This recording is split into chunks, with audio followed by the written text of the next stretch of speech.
50 โลเลยโอ้แข็งแห้งเลยนี่ในการแบบนี้นะเห็นเวียกเห็นงานได้ทีมลงเลยชี้ฮะคู่อยู่บ่ชี้ฮะชี้ยังฮะสีดสีดำโกคือกันแล้วสีตาโมแมนนี่พี่น้องเนาะสีนี่เบิ่งบ่มีเบื่อสี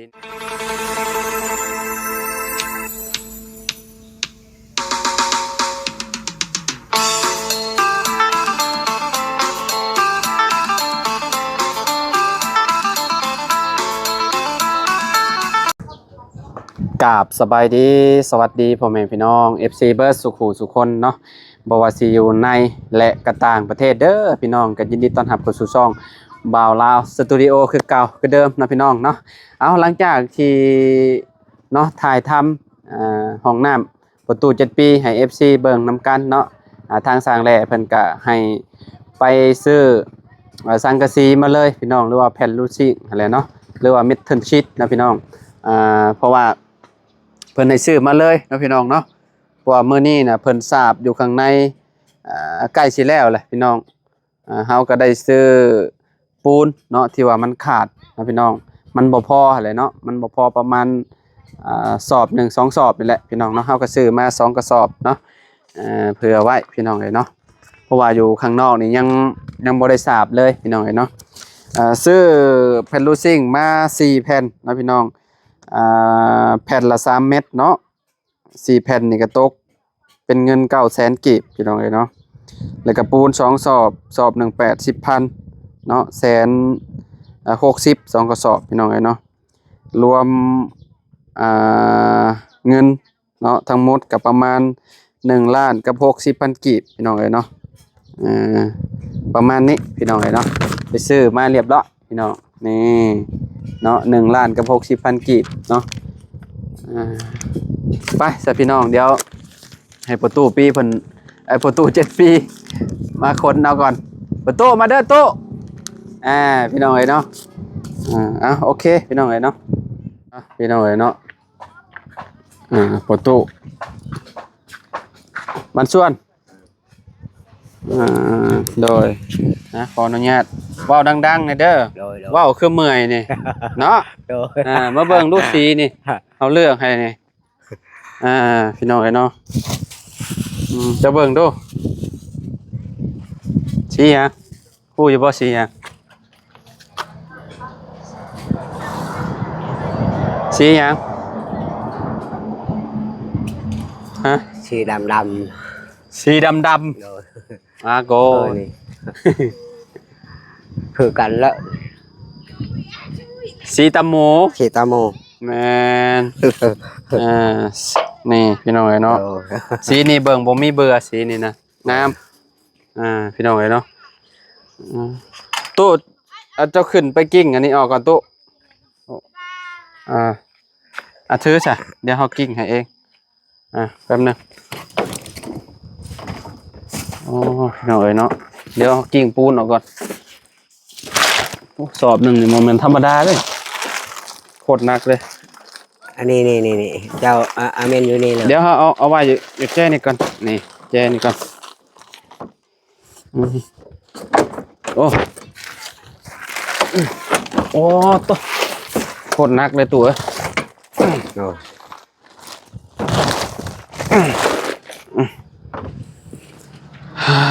พี่น้องเนาะมาตัวมามีแต่ตูดไปฝั่งน่ะตูดไปฝั่งนั้นตูดไปเอาไปบัตรเดียวได้บ่บัตร4เลยมาเบลมาบอนี่จับแบบนี้ตู้นี่จับตรงกลางเลยใช้ซื้อยังกันนั่นน่ะบ่ซื้อยังนั่นน่ะอันน้องของด่าน้อยนะเดี๋ยวแป๊บนึงตู้ไปกลมเลยมาซอยแน่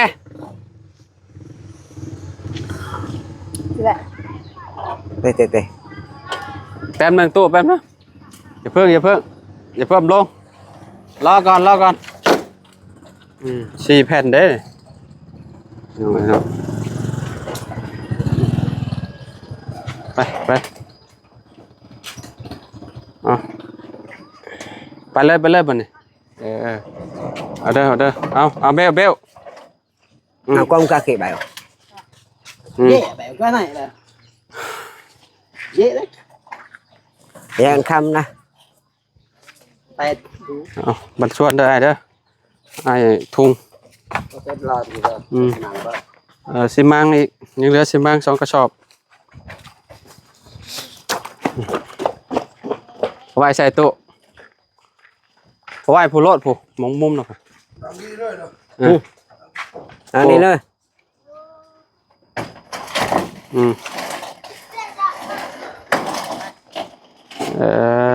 วางไปนี่ก่อน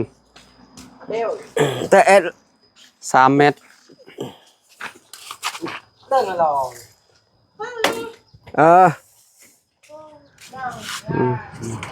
เป๊ะ3 เมตรพี่น้อยเนาะ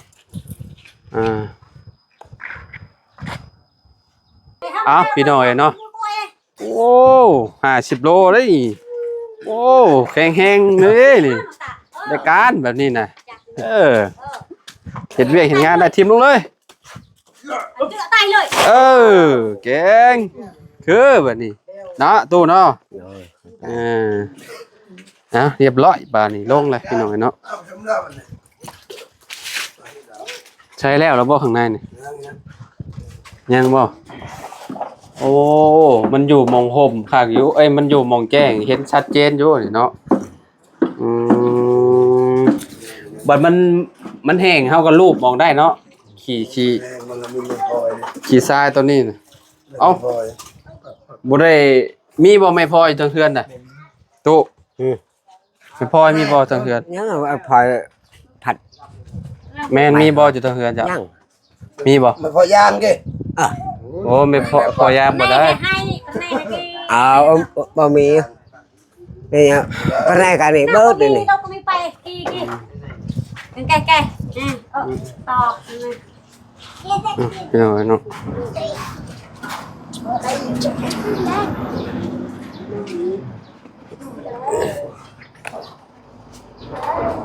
มันชวนตู้ขึ้นไปยังน่ะ นี่ ได้เอามารถคือ nhào đi ได้การcó pe ได้แบบนี้นะ chụp pe này pe pe đi ăn thôi ca คือแบบนี้นะได้แล้วอันนี้นี่ป้านโลดบาทนี่ nó mấy một pe ได้เลยครับแบบนี้ได้แล้ว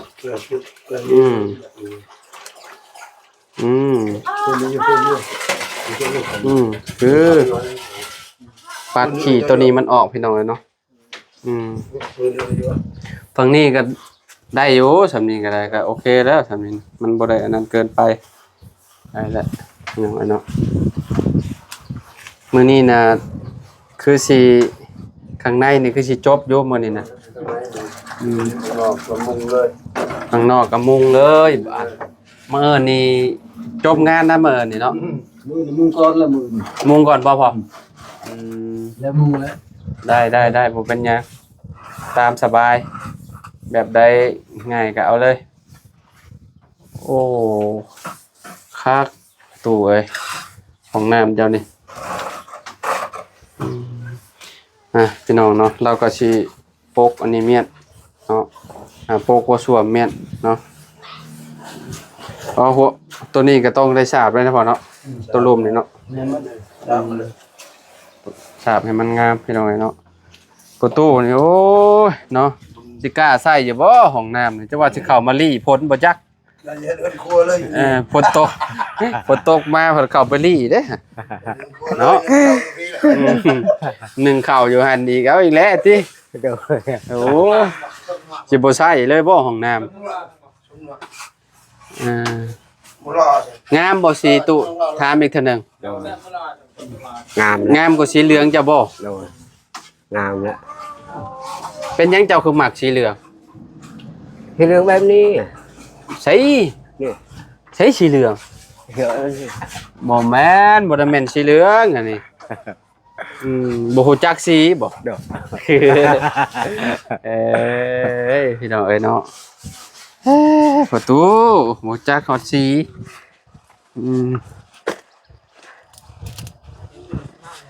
ซื้อมาเรียบร้อยแล้วครบแล้ววันนี้พี่น้องเอ้ยเนาะยังเหลือแต่จ่ายเงินสร้างเพิ่นบาทนี่เท่านั้นแหละเนาะ6 ล้านกีบเนาะมื้ออื่นนี่เพิ่นฉาบเนาะยามเช้าหรือว่าเพิ่นว่าเพิ่นสิมุงก่อนเนาะพอเริ่มมุงให้มันแล้วก่อน มื้ออื่นมงแล้ว หึ แล้วโอ้ แล้วมึงเนาะ โดย เฮือนเจ้านี่สมบูรณ์แบบแล้วบัดนี้ประตูโดย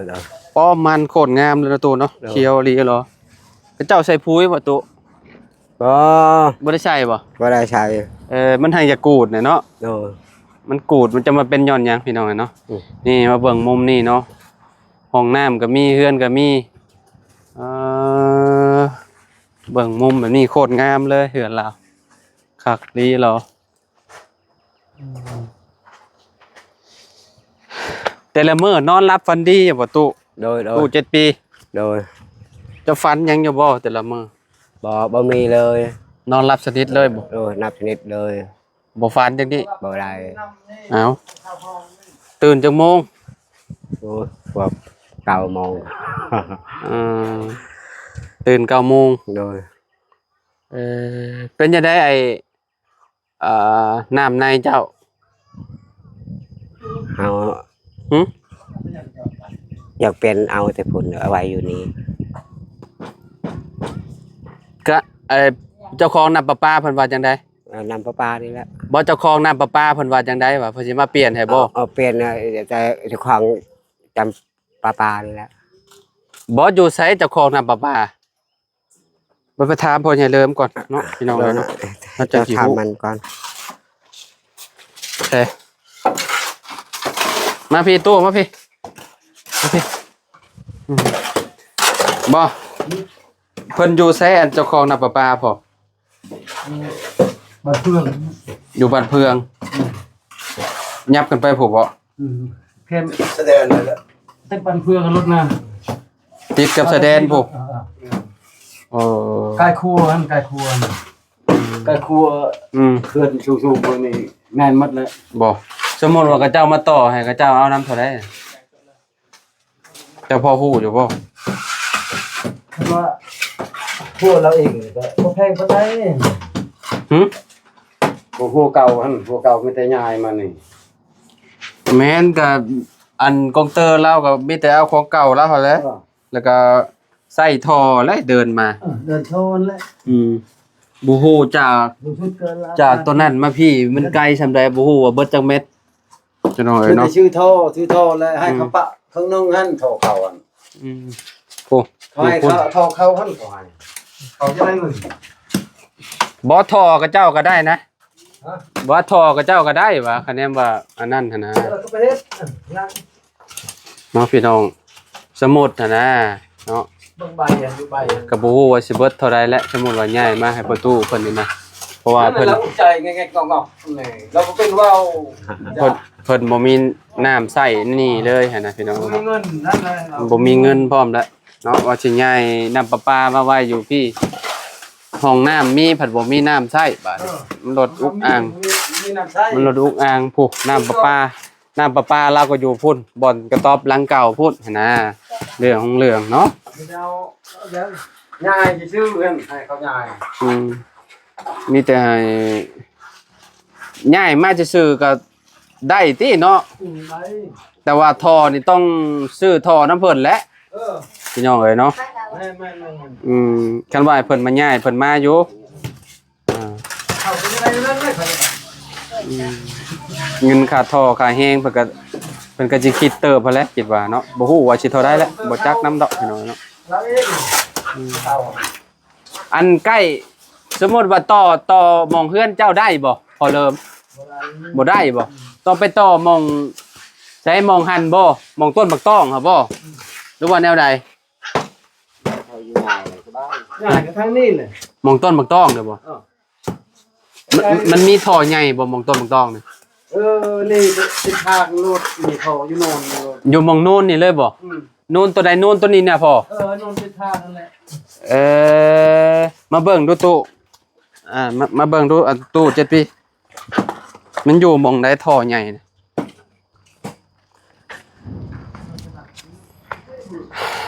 อยู่ใกล้ๆเฮือนน้องไม้น้องทายนี่บ่เนาะ rồi อยู่หม่องใดจ้ะว่าตู้ ni đây ใช้ท่อใหญ่มันอยู่มุมใด นี่bộ người này bên đây thò ใช้ท่อใหญ่มันอยู่หม่องใด นี่บอลนี่นี่ชายนำนี่ชาย อ๋อนี่เด้เนาะ นี่นี่นี่ หม่องพี่เลยบ่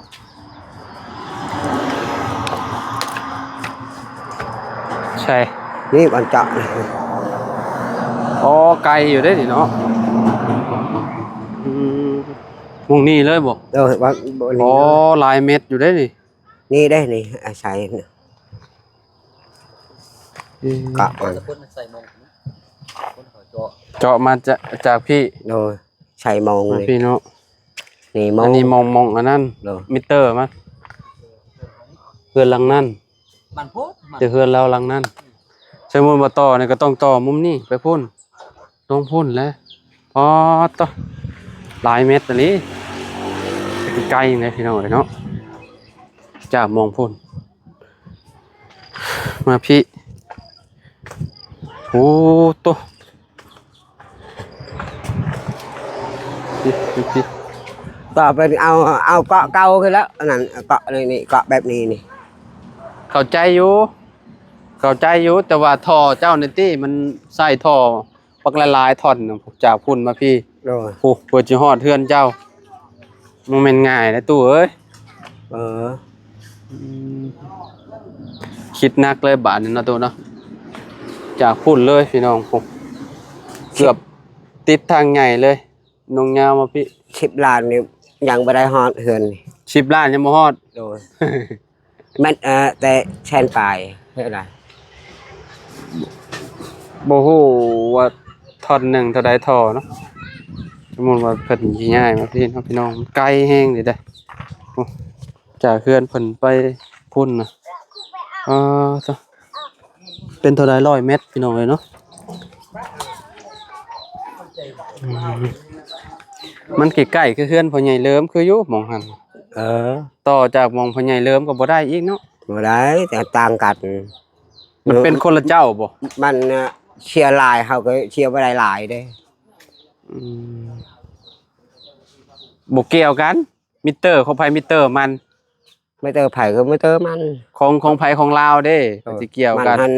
สมมุติว่าต่อ มันสำคัญ ของพ่อใหญ่เลิมนี่อยู่มุมใดซะของลาวน่ะแล้วก็ต่อจากตัวนั้นคือกันบ่